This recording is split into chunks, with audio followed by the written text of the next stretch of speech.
எனக்கு இன்ப அதிர்ச்சியாக தான் இருக்குது. ஆக்சுவலாக இன்றைக்கி தான் பூஜைக்கு வந்தேன். டைரக்டர் இன்னும் மீட் பண்ணல, சாரை இப்போ மீட் பண்ணேன். முதல்ல எல்லாருக்கும் டீமுக்கு எல்லாருக்கும் வந்து ஆல் த பெஸ்ட். படம் நல்லா மேலும் மேலும் இந்த படத்தை வந்து சிறப்பாக கொண்டு போகிறதுக்கு கண்டிப்பாக உறுதுணையாக வந்து ஒர்க் பண்ணுவேன். தேங்க்யூ. இப்போ திடீர் அதிர்ஷ்டம். சாரி, இது ராஜு வாங்க. நெக்ஸ்ட் வேற யாரு பிரதர்? யாரை நம்ம மறந்துட்டோம். ராஜு உள்ள வாங்க. ராஜு ஆக்சுவலி ராஜு இவர்தான் டிசைனர். பேனரும் சரி, இன்விடேஷன் கார்டு சரி, இவர்தான் வந்து நைட்டு பகல வந்து நல்லா பண்ணி கொடுத்தாரு தூங்காம. ஸோ 3 நாளா வந்து தூக்கம் கெட்டு ஒர்க் பண்ணி கொடுத்தாரு. ராஜுக்கு ரொம்ப தேங்க்ஸ். இவர்தான் நம்ம படத்துக்கு ஃபுல் டிசைன் முழுக்க இவர் தான் பண்ண போறாரு. படம் ரிலீஸ் பண்றவங்க யாருமே தூங்க முடியாது, அது உண்மை. படம் போட்டவங்களும் சரி, படம் எடுக்க தேட்டர் சரி.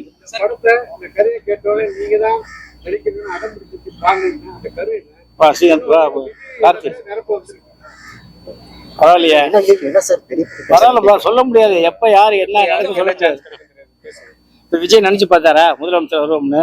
சும்மா கிடந்த ஊதி கிடந்த ஆண்டிக்கிற மாதிரி காவல்ல ஆரம்பிச்சு இன்னைக்கு ஆரம்பிச்சு முதலமைச்சாங்கன்னா அதான் நேரம் டைம். சார் டைரக்டர் வந்து முதலா வந்து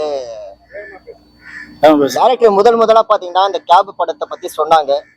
அதுக்கப்புறம் இன்னும் எக்ஸ்ட்ரா ஒரு 2 ஸ்டோரி வந்து கன்வே பண்ணாங்க. நான் சொல்லிட்டேன், மற்ற ஸ்டோரி எனக்கு கன்வே பண்ணாதீங்க, எனக்கு கேப் இந்த ஸ்டோரி எனக்கு போதும், மற்ற ஸ்டோரி கன்வே பண்ணீங்களான்னா நான் வந்து கன்ஃபியூஷன் ஆயிடுவேன். நான் எனக்குள்ள வந்து நிறைய தாட்ஸ் வந்து ரன் ஆகிட்டு இருக்கோம். ஸோ அதனால வந்து என் கேப் நான் பண்றேன். நான் கேப் எதுக்காக பண்றேன்னா இது ஒரு டிஃப்ரெண்டான ஸ்கிரிப்ட்.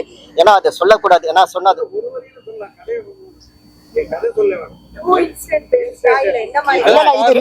கேப்ல புக் பண்ணி அங்க எவ்வளவு அநியாயம் நடக்குது, எப்படி ஏமாத்துறாங்க, அதை கதையா கொண்டு வந்திருக்காரு. கண்டிப்பா சொல்லுவாரு. அதான் உண்மை சம்பவம். இது வந்து ஒரு உண்மை சம்பவம். இது அந்த ஊர் மென்ஷன் பண்ண விரும்பல. இது உண்மை சம்பவத்தோட ரியல் ஸ்டோரி. அதை வச்சு நான் எடுக்க போறோம். ரஜினிகாந்துக்கு படம் கழுகு மாரிதான், ஒரே கேப்ல போய்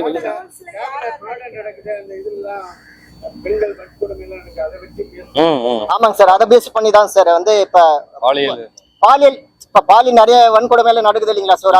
என்னென்ன நடக்குது அது அத்தனையா கொண்டு வந்துருக்காரு சார். என்கிட்ட ஒரு வழி சொன்னாரு, பட் அவர் தான் சொல்லணும், நான் சொல்லக்கூடாது. இன்னைக்கு டென்ட்ல என்ன நடக்குது அப்படியே கேப்னு கொண்டு வந்திருக்காரு. இந்த பொள்ளாச்சியில் நடந்த சம்பவம் உண்மை சம்பவத்தை வச்சு பண்ணிட்டு எல்லாமே தான் பொள்ளாச்சியில்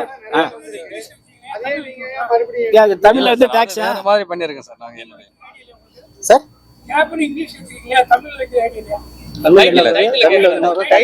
இல்ல சார், அது சரியா இருக்கு. அதுதான் ஆங்கிலத்துல வச்சா கரெக்டா. வாடகை சார் வாடகைன்னு கூட வைக்கலாம், வாடகை அப்படின்னு வைக்கலாம், வாடகை வண்டின்னு வைக்கலாம் சார். சரி,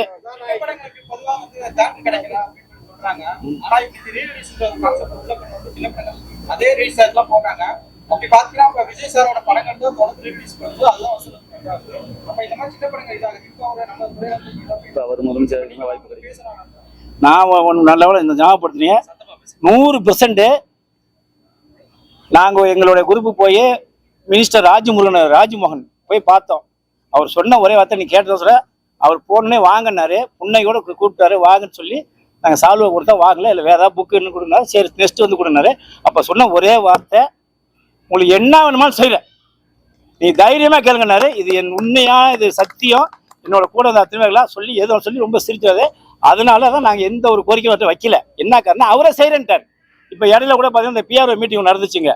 அந்த பிஆர்ஓ மீட்டிங்ல வந்தாரு, நீட்டா சொன்னாரு, குட்டி படத்துல எல்லாத்தையும் நாங்கள் வந்து மானியம் கொடுக்குறோம் அப்படி சொல்லிக்காரு. என்ன காரணம், இப்போ ஒரு வேறத்தை சொல்லிட்டப்ப திருப்பி அதையே நம்ம போய் சொல்லக்கூடாதுல்ல. ஏன்னா இப்போ இவன் ஜாலரா படம் வரான்னு சொல்லுவான். அப்படின்னால ராஜ்மோகன் 100% விஜய் சொல்லி செய்வார். அதனால விஜயை பொறுத்த வரைக்கும் ஒரு 35 வருஷம் சினிமாவில் இருந்து வந்து இன்னைக்கு அவர் எவ்வளோ கஷ்டப்பட உங்களுக்கு தெரியும். நீங்களாம் பார்த்து வரீங்க. என்னைக்கு நாளைய தீர்ப்புலேருந்து இன்னைய வரைக்கும் அவர் பட்ட கஷ்டங்கள் கொஞ்சம் இல்லை. அவர் நீ சிஎம் ஆகிறதுக்கு காரணமே அரசியல் பொலிட்டிக்கல்ல உள்ளதை கொண்டு போய் உள்ள திணிச்சுதான் அவர் கொண்டு வந்து அவர் அரசியல் தலைவர் ஆக்கிட்டாங்க. அதனால கண்டிப்பா அவர் சினிமா செஞ்சு அவன், ஏன்னா அவர் இப்ப எல்லா தலைகளையும் பார்த்து வந்துட்டால சினிமா கண்டிப்பா செய்வாரு. அதோட உத்தரவாதம் கொடுத்துருவாரு. போன ஸ்பீட்ல சொன்ன முதல் வார்த்தை தான், வாங்க என்ன செய்யலாம் அப்படின்னா. அதுக்கு நாங்கள் போய் என்ன அவர்கிட்ட நாங்கள் கொடுக்க வேண்டியது, நல்ல படம் எடுத்து நல்ல ஒரு இது மாதிரி ஆளுகளை உருவாக்கி கொண்டு கொடுத்தோம்னா, சின்ன தட்டு பெரிய தட்டு, சின்ன படம் பெரிய படம் எதுவுமே கிடையாதுங்க. நீ படம் ஒழுங்கா எடுக்குங்க, தியேட்டரை தேடி வருவாங்கங்க, டிஸ்ட்ரிபியூட்டர் தேடி வருவாங்கங்க, எல்லா டிவி சேனல் வருவாங்கங்க. படம் நம்ம ஒழுங்கா எடுத்துட்டா எந்த சேனலுமே தட்ட மாட்டாங்க, எந்த ஒரு தியேட்டருமே வேணாம்னு சொல்ல மாட்டாங்க. என் படத்தையும் ஒரு நேரத்தில் சன் டிவியில் கூட்டு என்னோட படத்தை டாப் 10 கூப்பிட்டாங்க. என் படம் ஓடலங்கிறது அப்புறம். ஆனால் என்னோட படத்தை சன் டிவியில் பொண்ணு பண்ணி கூட்டு கேட்டாங்க டாப் 10 படத்தை கொடுங்கன்னு. எப்படின்னா 2014 மோடி அன்னைக்கு எலெக்ஷனு, இந்தியா முழுக்க லீவு, அன்னைக்கு என் படம் மட்டும் தான் ரிலீஸு. அதுமாரி நல்ல படம் எடுத்துட்டோம்னா எல்லா தேட்டரும் ஃபோன் பண்ணி கேட்பாங்க, டிஸ்ட்ரிபியூட் வைப்பாங்க எல்லாமே. ஆனால் இந்த கேப் படம் மிகப்பெரிய வெற்றி எடுத்து இவங்க நல்ல படத்தை எடுக்கணும். யாருமே நம்ம குறை சொல்ல வேணாங்க, நீங்கள் ஜெயிச்சு வாங்குங்க. நான் சொல்லுவாங்களே இருக்கிற ஒழுங்கா இருந்தால் சரிங்க ஒழுங்கா சிறப்பாங்கிற மாதிரி நல்ல படத்தை எடுத்துட்டா எல்லாரும் அவங்க சாதாரண ஒரு யூடியூப் கூட வாங்கி போடுவான் ஒரு அமௌண்ட் கொடுத்து. நான் யூடியூப் வரைக்கும் 10,000 விற்றேன். அதனால படம் நல்லா எடுத்தா அரசாங்கம் சப்போர்ட் பண்ணும், தேட்டர்கள் சப்போர்ட் பண்ணுவாங்க, டிஸ்ட்ரிபியூட்டர் வருவாங்க, எல்லா சேனலும் வாங்குவாங்கிறது என்னோட உண்மையான கருத்து. பெரிய படங்களுக்கு வந்து ஒரு அமௌண்ட் வாங்கிட்டு நல்லா இல்லாத படத்தை வந்து நல்லா சொல்லி போயிடுறாங்க. அப்ப நல்லா இருக்கிற சின்ன படங்கள் நல்ல கதையோட ஒரு படம் வந்து இப்ப சிறைன்னு ஒரு படம் வந்துச்சு, அது கூட பழைய படம் விட்டுங்க. இப்ப கட்டா குஸ்தின்னு ஒரு படம் ஒன்று வந்துச்சு. அந்த படத்தை நான் போய் கமலா தேட்டர்ல போய் பார்த்தேன். ஆர்டிஸ்ட் பெரிய வேல்யூ யாரு விசாலா, அவர் பெரிய விசால் இல்லை, பெரிய இது இல்லை, கஷ்டப்பட்டு 3 வருஷமா 4 வருஷம் கஷ்டப்பட்டு படம் ஒவ்வொரு சேனலும் எடுத்து ரிலீஸ் பண்ண இன்னைக்கு படம் வந்து 45 கோடி 50 கோடி வசூலாச்சு. நான் என்ன சொல்றேன்னா, நீங்க ஆர்டிஸ்ட்டை விட்டுருங்க. நீங்க எப்ப பார்த்தாலும் பாத்தீங்கன்னா நடிகர் ரஜினி, கமல், விஜய், அஜித், சூர்யா, சிம்பு, தனுஷ், சிவகார்த்திகேயன், விஜய் சேதுபதி, கார்த்தி, சூர்யா அப்படிலாம் வைக்காதீங்க. அவங்களும் எப்படி வந்தாங்க யோசிச்சு பாருங்க, நல்லா யோசிச்சு பாருங்க. ரஜினி எப்படி வந்தார் 14 அந்த ஒரு படத்தை எடுத்து பாருங்க, அவரோட மூஞ்சியை பாருங்க, கவுண்டமணியோட மூஞ்சியை பாருங்க. கவுண்டமணி தான் உலகத்துல சூப்பர் ஸ்டார், தெரியுமா உங்களுக்கு? கவுண்டமணி படம் எடுத்து நீங்க யாருமே நடிக்கலங்க. அதனால அப்படி எதுவுமே யோசிக்காதீங்க. நம்ம ஆளுங்க படத்தை எல்லாம் எடுக்கணும். எடுத்தா அந்த இது போய் பார்க்கலாம். இப்ப கட்டா குஸ்தி போய் நான் போய் எங்க ஃபேமிலியோட படம் பார்த்தேன். நல்லா இருக்கு, நல்லா ஒரு இடம் பாக்குற மாதிரி இருக்குல்ல. இது அந்த ஆளு பெரிய ஹீரோ கிடையாதுல்ல.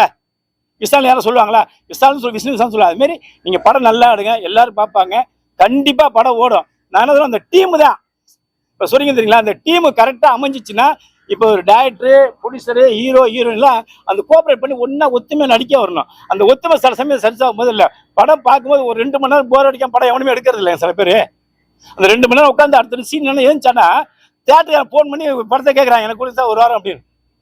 அப்போ வசூலாயிரும்.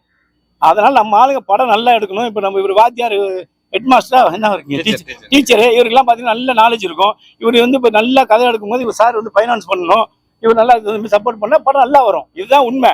பணம் நல்லா இருந்து படம் எடுத்தா படம் கண்டிப்பா சக்சஸ் ஆகும். சொல்லுங்க வேற. அப்புறம் இன்னொன்னு, அவர் மீடியாவில் நான் ஒரு மீடியாவுக்கு ஒரு முக்கியமான சொல்லி கருத்தேன். எல்லாருமே வந்து விஜய் வந்து எல்லாருமே வந்து சொல்லிட்டு இருந்தாங்க.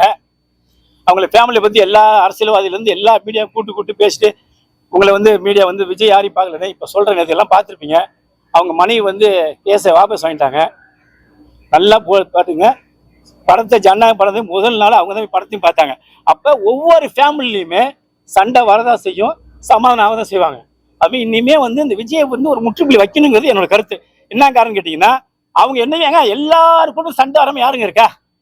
என் வீட்டில் எடுத்துங்க, மாசத்துல 2 நாள் சண்டை வரும், பேச மாட்டோம். அப்புறம் பசங்க மூலியமா அதே மாதிரி அவர் பையன் சொன்னார் பாருங்க, நீங்க ஹாலிவுட்ல ஒரு ஹீரோ போட்டா யாரும் எடுப்பீங்க, எங்க அப்பா தான் போட்டு எடுப்பேன்னு சொன்னால. இதுதாங்க உண்மையான ஃபேமிலி. அதனால யாரோட ஃபேமிலி ஃபர்ஸ்ட் மீடியாவில் வந்து கூப்பிட்டு கேட்காதீங்க. இது தயவுசெய்து உங்களுக்கு தப்பாக நினைக்காதீங்க.